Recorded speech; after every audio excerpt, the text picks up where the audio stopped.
Axel Philippon. Ouais, j'ai oublié ton prénom. Anne-Laure. Anne-Laure. Bonjour, Bon, merci pour Soissons en pays cannibale. Bah écoute, moi, ça me fait plaisir, ça. Vraiment. Alors bientôt on projette votre film en version ciné-concert. Ouais, Alors pour l'instant, personne ne sait de quoi ça parle. d'accord. Est-ce que tu peux nous donner le pitch? Oui, tout à fait. Si tu veux, en pays cannibale, si tu suis un dealer de cocaïne qui s'appelle Max pendant 48 heures, qui motive un jeune ingénieur du son nommé Johan et un jeune réalisateur qui s'appelle Lenny dans le film, donc c'est Yvan Cory et David Saracino, et il les motive pour le suivre pendant 48 heures pour faire un documentaire sur lui. Alors dit comme ça, on pourrait se dire que le film est un peu comme un documentaire à la C'est arrivé près de chez vous.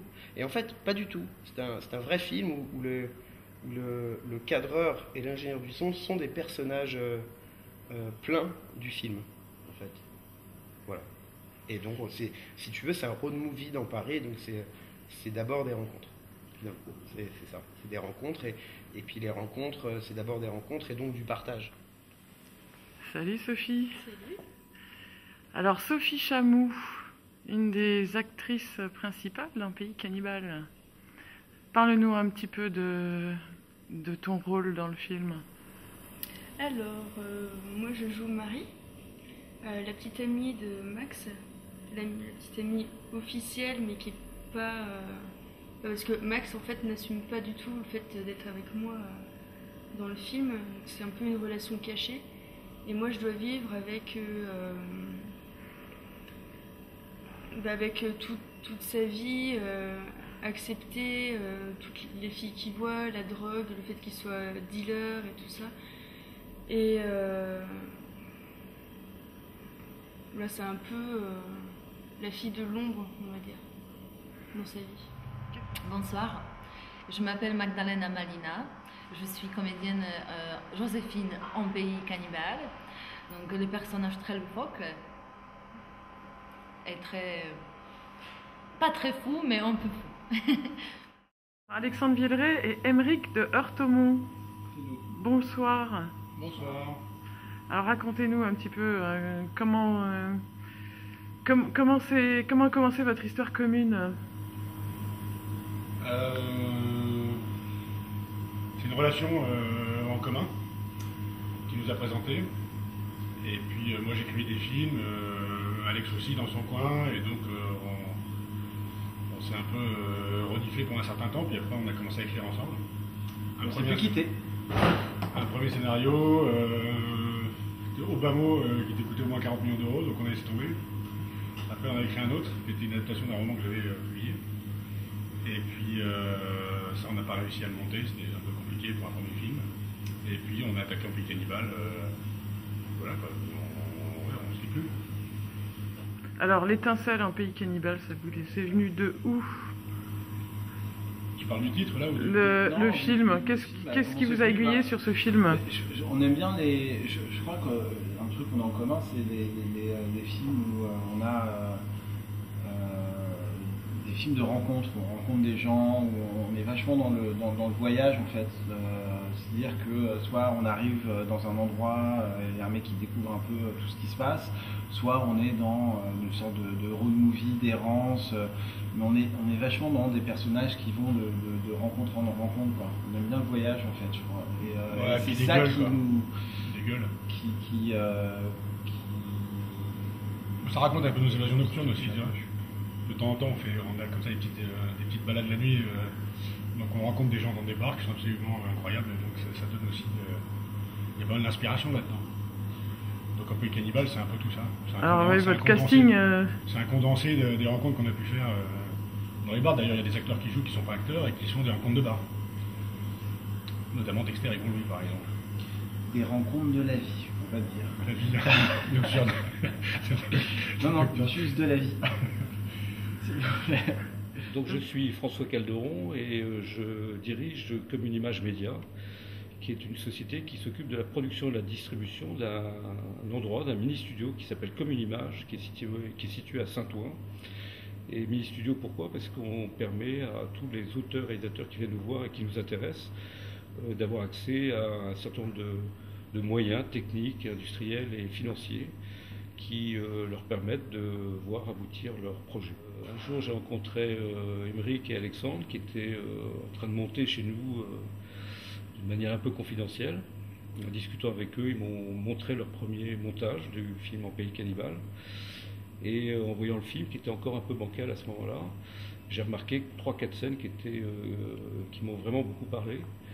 Et je leur ai dit, si ce film ressemble à ces 3-4 scènes que j'ai vues, bah écoute, on vous suit, on vous coproduit, on va vous distribuer. Et non seulement on va vous distribuer, mais on va co-distribuer avec Alexandre et Émeric, parce que notre méthode à Commune Image, c'est de partager un certain nombre de choses.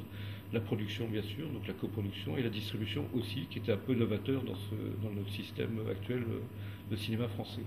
Tu viens de voir le film, là? Oui, je viens de voir le film, enfin, il y a 1 heure déjà. Et alors, ta réaction? Ce que je disais, c'est que j'ai les 5 minutes en sortant, j'avais pas envie de parler. Donc j'avais pas envie tout de suite d'analyser parce que j'étais encore dans le film. Et c'est un film dont on sort fatigué, mais dans le bon sens du terme. Pas fatigué, lassé, fatigué parce que ce que j'ai ressenti, c'est qu'on est avec les personnages.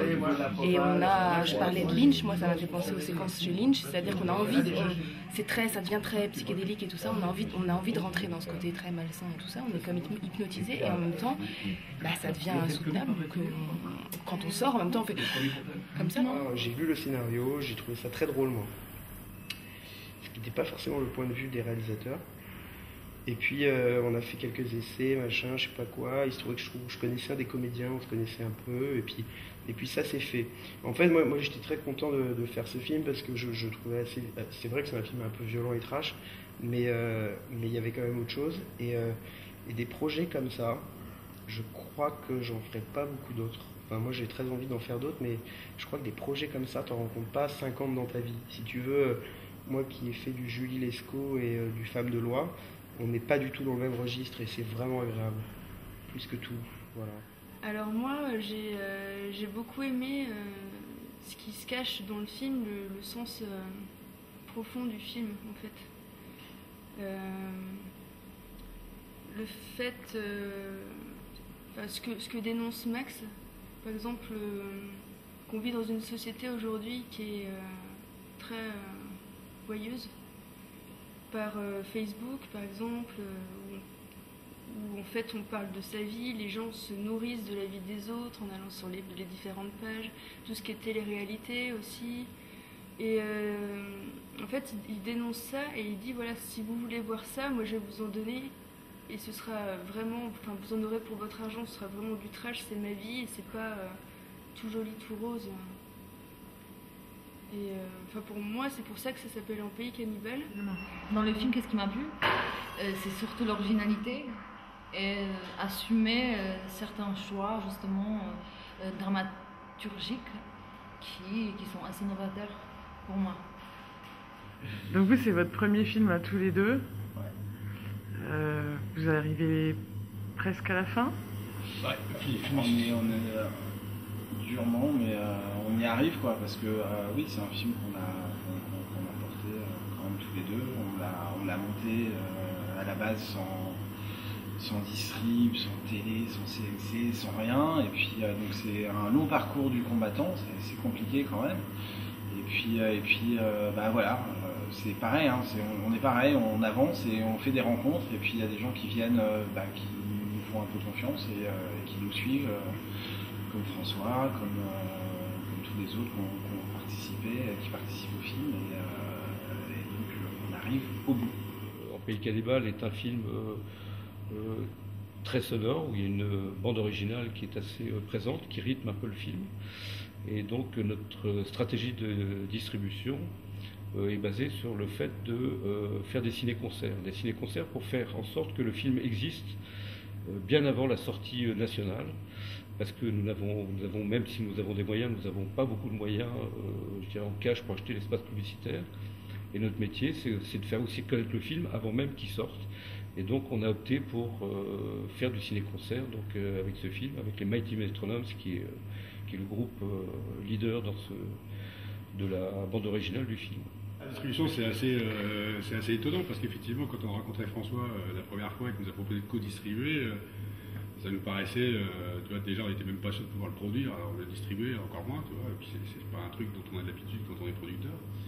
Et c'est intéressant parce que d'abord je trouve ça, ce que j'aime bien dans le concept, c'est que je crois que les producteurs qui sont aussi, alors dans les autoproductions surtout, c'est que les producteurs sont à la fois réalisateurs, sont à la fois auteurs, donc je pense qu'il n'y a pas mieux que cette typologie de producteur pour défendre le film.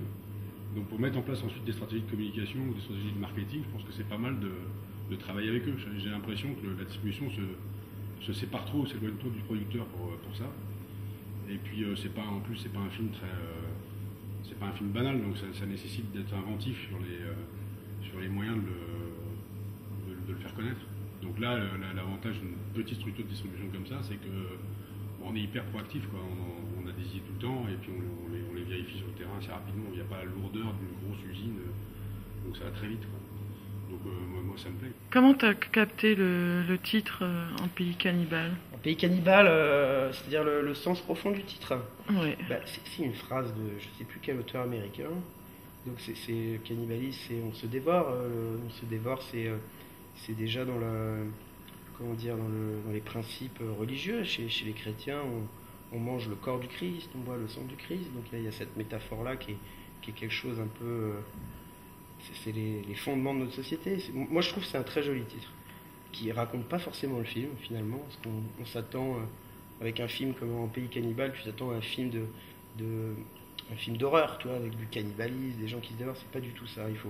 C'est une métaphore du monde moderne. Et je crois qu'aujourd'hui, on est dans un monde où les gens se dévorent entre eux, finalement. Où tout le monde se dévore. Et voilà.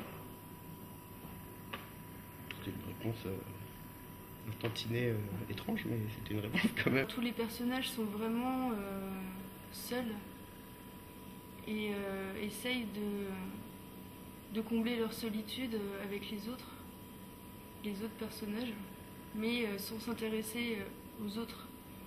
C'est-à-dire qu'en fait, ils demandent de l'attention chez les autres, mais eux-mêmes ne font pas attention aux autres. Donc après, c'est un peu comme le serpent qui se mord la queue et ils sont tous tout seuls, quoi. Pour toi, En pays cannibale, ça veut dire quoi? Rentrer dans un monde où on a besoin de toujours être à un niveau d'excitation, à un certain niveau retenu, on a toujours besoin de plus, d'avoir une overdose d'excitation, des émotions, de tout en fait, de la vie. Croquer la vie à grands dents. En pays cannibale, on est parti de cette phrase, c'est dit que en pays cannibale, je recommence, on est parti de cette phrase qui dit en pays cannibale, je vais pas y arriver, vas-y, je t'en prie. On est parti de cette phrase qui dit qu'en pays cannibale, le cannibalisme est moral. L'idée, c'est qu'on est un peu dans une société où tout le monde se bouffe un peu la gueule, les gens sont complètement repliés sur eux-mêmes. Donc voilà, on est quand même dans une société ultra violente. Et donc c'est un peu ça le titre. D'ailleurs, notre personnage principal est un peu dans cet isolement-là, quoi. Donc c'est parti de ça, puis pour tous les gens qui peuvent nous opposer que c'est pas vrai, tu vois, prenez-en tous, ceci est mon corps livré pour vous. Donc on l'a coupé au montage, mais ça fait partie de ça, c'est qu'on on est même dans un pays catholique, et le pays catholique nous dit qu'on a le droit de se bouffer. Il faut bouffer le Christ. Non, mais en pays cannibale, c'est ça, c'est une société nécrophage où tout le monde...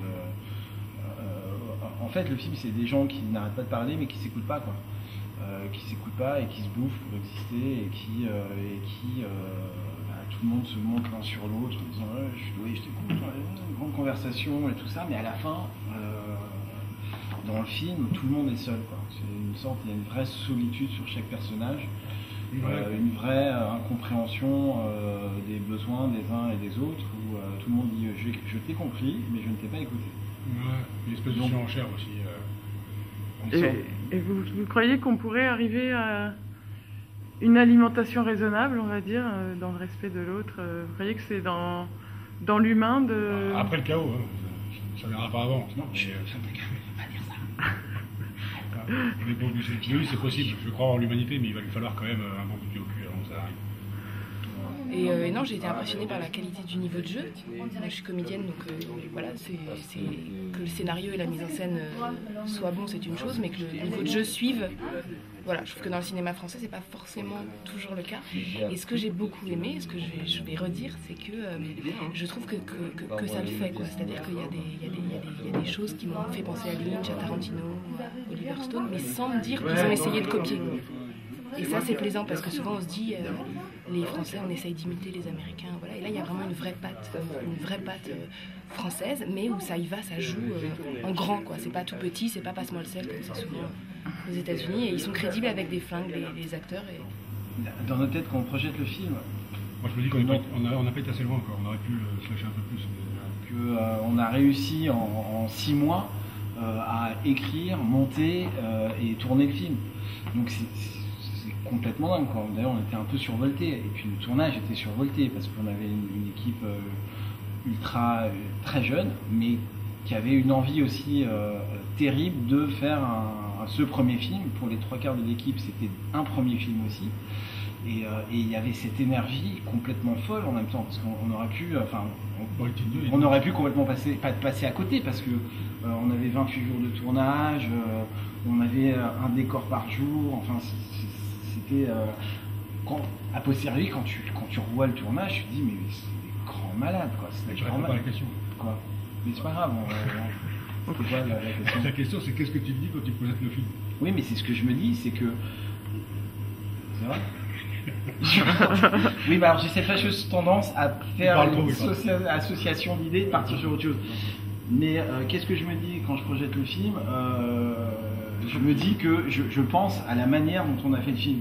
Et je me dis, on est complètement malade. En fait, je me dis que ce film a été fait avec une espèce de désir de premier film, de tournée, avec une histoire à raconter qui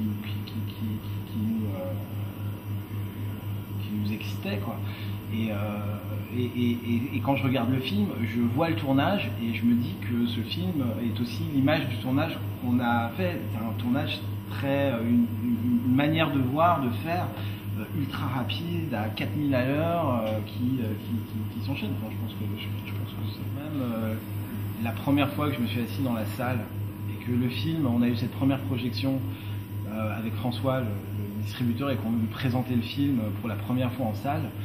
Je me suis assis dans la salle et j'ai vu le film au grand écran, et je me suis revu avec Emmerich en train de bouffer des pâtes et sans en faire la causette, mais en train d'écrire le scénar et de ce rêve commun de faire un long métrage, parce que c'est quand même pas n'importe quoi de faire un long, quoi.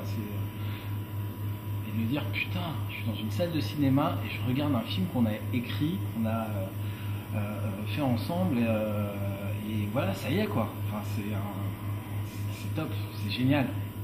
Conclusion, c'est un putain de beau film, voilà, dont on a envie de parler, très esthétique, très bien filmé, très bien joué, et voilà, ça promet.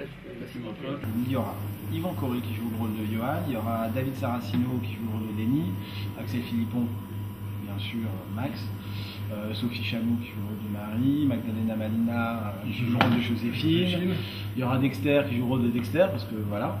Peut-être même qu'on va vous amener Gros Louis. Peut-être même Gros Louis, il y aura Adeline aussi, je pense qu'elle viendra, qui est une des petites copines de Gros Louis. Il y aura beaucoup de monde, il y aura tout le monde. En fait, on va ramener tout le monde, comme ça, voilà. De toute façon, on a hâte de vous rencontrer. J'espère que vous avez hâte de nous rencontrer, j'espère que vous n'allez pas regretter de nous avoir rencontrés après. C'est un autre débat, mais préparez-vous, on arrive. on arrive en force. La vie soit sonnée. Parce que c'est la première vraie projection avec un film. Ciné-concert. À 90% un peu tout. Ciné-concert. Premier avec ciné-concert. les Mighty Métronomes. Santé, amis Soissonnais. Santé.